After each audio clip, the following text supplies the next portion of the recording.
जय हिंद। आपने मैथ का अध्ययन भी किया होगा और आपने साइंस का अध्ययन भी किया होगा। साइंस में फिजिक्स, केमिस्ट्री, बायोलॉजी आदि सब्जेक्ट में कहीं ना कोई एक आधा एक्सेप्शन जरूर मिल जाता है। कोई ना कोई टॉपिक में एक आधा अपवाद मिल ही जाता है, और केमिस्ट्री में तो इतने अपवाद है जिनकी कोई हद ही नहीं है। तो आखिर ऐसा कौन सा रीजन है जो मैथ में कोई भी अपवाद नहीं मिलता?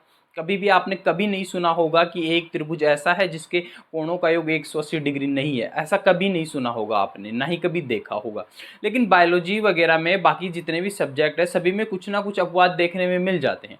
तो आखिर ऐसा कौन सा रीजन है जो मैथ में अपवाद नहीं होते और अदर सब्जेक्ट में कोई ना कोई अपवाद होता है? तो आज के वीडियो में हम यही जानेंगे कि आखिर मैथ में अपवाद जो है वो क्यों नहीं होते। तो इस चीज़ का जो जवाब है वो हमें दर्शन के स्तर पर मिलेगा। दर्शन को जो है हम थोड़ा बहुत समझेंगे, इतना ही समझेंगे जितना हमारे जानने के लिए, हमारी समझ के लिए बेहतर हो। ठीक है। तो दर्शन की अगर बात करें, दर्शन क्या होता है, तो दर्शन का बेसिक मतलब होता है विचारों से।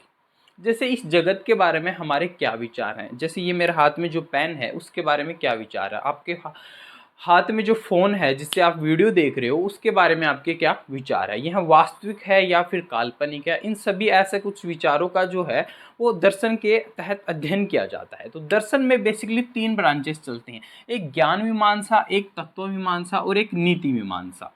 ज़्यादा विस्तार से नहीं जाएंगे, सिर्फ उतना ही जानेंगे जितना लिए हमारे लिए आवश्यकता हो। अब देखो तीन ब्रांचेस चलते हैं, एक ज्ञान मीमांसा, तत्व मीमांसा और नीति मीमांसा। नीति मीमांसा का सिंपल सा मतलब होता है नैतिकता से, मतलब मानव का जो है वो उद्देश्य क्या है, क्या मानव का उद्देश्य क्या है, जो उद्देश्य है उसको करने का तरीका क्या है, उसका साधन क्या है। जैसे कोई भी कर्तव्य नैतिक है या फिर अनैतिक है। जैसे हत्या करना एक सेंस में अनैतिक है, लेकिन अपनी स्वयं की रक्षा करने के लिए की गई हत्या नैतिक होती है। तो बेसिकली नीति शास्त्र में इन्हीं बातों का अध्ययन किया जाता है कि हमें कौन सा कृत्य, कौन सा कार्य करना चाहिए और कौन सा कार्य नहीं करना चाहिए। करना चाहिए तो क्यों करना चाहिए, और नहीं करना चाहिए तो क्यों नहीं करना चाहिए। और फिर आता है तत्व मीमांसा में। तत्व मीमांसा में बेसिकली तीन बातों का अध्ययन किया जाता है कि ईश्वर का, कि ईश्वर है या फिर नहीं है। जैसे कुछ दार्शनिक कहेंगे कि ईश्वर है, जिनमें अपने वैदिक दर्शन है जो कि ईश्वर के अस्तित्व को मानते हैं, जबकि कुछ दार्शनिक कहेंगे कि ईश्वर नहीं है। जैसे जैन दर्शन है, बुद्ध दर्शन है, चारवाक दर्शन है, वो कहेंगे कि यार ईश्वर जो है वो नहीं होता। फिर आता है आत्मा, कि आत्मा होती है या नहीं होती। तो सिंपल वही कि कुछ मानते हैं कि आत्मा होती है, कुछ नहीं मानते कि आत्मा नहीं होती। कुछ बोलते हैं कि जगत क्या है, जगत वास्तविक है या फिर मिथ्या है। तो कुछ दर्शन कहते हैं कि जगत जो है वो वास्तविक सत्ता है, जबकि कुछ कहते हैं कि जगत जो है वो वास्तविक नहीं है, जिनमें इहलोकवादी और पारलौकिकवादी आते हैं। इहलोकवादी कहते हैं कि जो यही इहलोक है, मतलब जो जगत है वही वास्तविक सत्ता है, जबकि पारलौकिक कहते हैं कि जगत वास्तविक सत्ता नहीं है, वास्तविक सत्ता तो कुछ और ही है। जैसे शंकर ने जो है वो जगत की व्याख्या की है एक स्वपन में, कि हम जो हैं वो ईश्वर के स्वपन में इस वक्त चल रहे हैं। जैसे जब हम स्वपन देखते हैं तो हमें स्वपन में प्रत्येक चीज़ वास्तविक ही लगती है। तो वैसे शंकर ने जो है, शंकराचार्य ने जो है वो जगत की व्याख्या कुछ इस तरीके से की है। वहीं कांट महोदय जो है वो ईश्वर के अस्तित्व को मानते हैं। वो कहते हैं कि ईश्वर हो भी सकता है और ईश्वर नहीं भी हो सकता है। जो लोग ये दावा करते हैं कि ईश्वर होता ही है, मतलब 100% का दावा करते हैं, वो उतने ही मूर्खतापूर्ण है जो लोग ये दावा करते हैं कि ईश्वर नहीं होता। तो कुछ इस तरीके की बातें जो है वो तत्व मीमांसा के तहत की जाती है। हमारा बेसिक मतलब है ज्ञान मीमांसा में, क्योंकि हमारा जो आंसर है वो यहीं से निकल के आएगा। ज्ञान मीमांसा में बात की जाती है सत्य असत्य की, किसकी? सत्य असत्य की, नैतिक तर्कों की, कि सत्य असत्य जो है वो क्यों है, कैसे है, उसके तर्क वितर्क की बात की जाती है। तो हम बात करेंगे ज्ञान मीमांसा में। ज्ञान मीमांसा में दो ब्रांचेस हैं, एक बुद्धिवादी और एक अनुभववादी। यहीं पे हमारा आंसर छुपा हुआ है। तो देखते हैं कि बुद्धिवादी क्या होते हैं और अनुभववादी क्या होते हैं। देखो ज्ञान मीमांसा में दो हैं, एक तो बुद्धिवादी हैं, दूसरे कौन है? अनुभववादी। अब जो अनुभववादी हैं वो बेसिकली मधुमक्खी के जैसे होते हैं।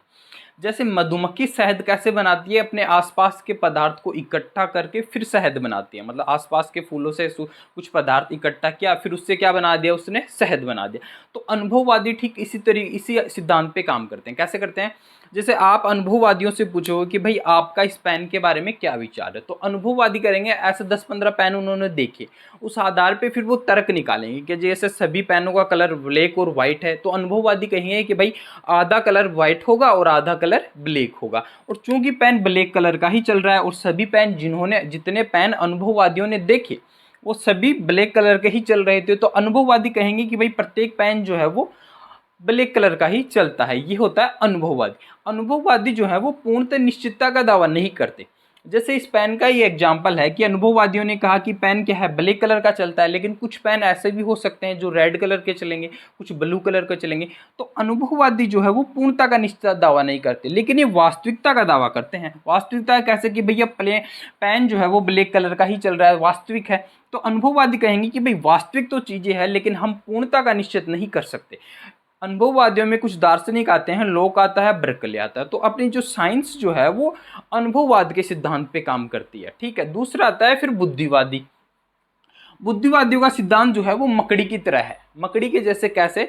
जैसे मकड़ी जो है वो अपना जाला बनाती है अपने अंदर के पदार्थ से, मतलब अपने अंदर के पदार्थ को बाहर निकाल के फिर मकड़ी जाला बनाती है।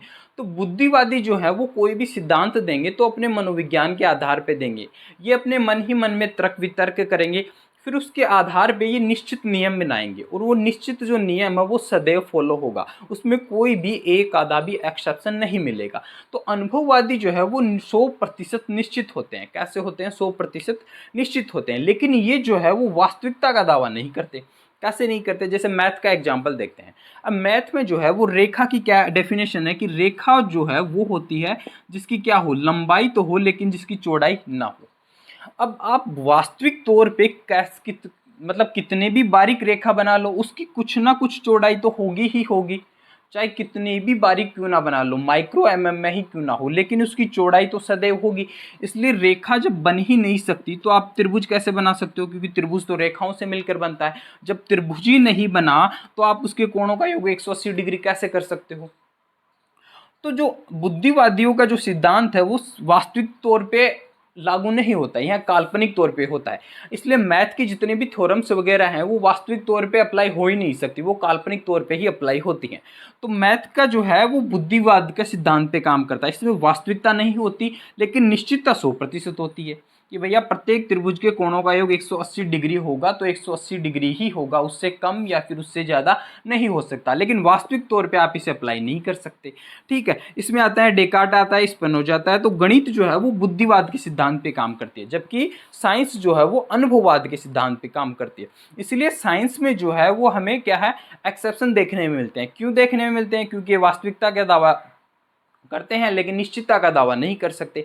आज जो चीज़ जैसे प्रत्येक कौवा क्या होता है, काला रंग का होता है। अभी तक हमने प्रत्येक जितने भी कौवे देखे हैं वो सभी काले रंग के देखे हैं, लेकिन किसी स्थान पे कोई एक आधा कौवा जो है वो ऐसा मिल सकता है जो व्हाइट कलर का हो सकता है। या तो हम ये दावा कर दें कि भाई पृथ्वी पर जो है वो 50 कौवे हैं और 50 के 50 ब्लैक कलर के हैं, तब तो निश्चितता में 100% सही हो सकता है। लेकिन हम कभी भी ये दावा नहीं करते कि कौवों की जो संख्या है वो इतनी ही है और इतने ही ब्लैक कलर के, कुछ भी हो सकता है। अभी साइंस खोजने की आगे क्या पता मिल जाए। तो जो अनुभववादी हैं वहाँ पे एक्सेप्शन देखने में मिलेंगे। क्यों मिलेंगे? क्योंकि वास्तविकता पर तो है लेकिन निश्चितता में नहीं है, जबकि मैथ में ऐसा कुछ है नहीं। तो आई होप, आशा करता हूँ आप सभी को ठीक से समझ में आया होगा। तब तक के लिए जल्द ही मिलते हैं अगले वीडियो में। तब तक के लिए पढ़ते रहेगा, आगे बढ़ते रहेगा।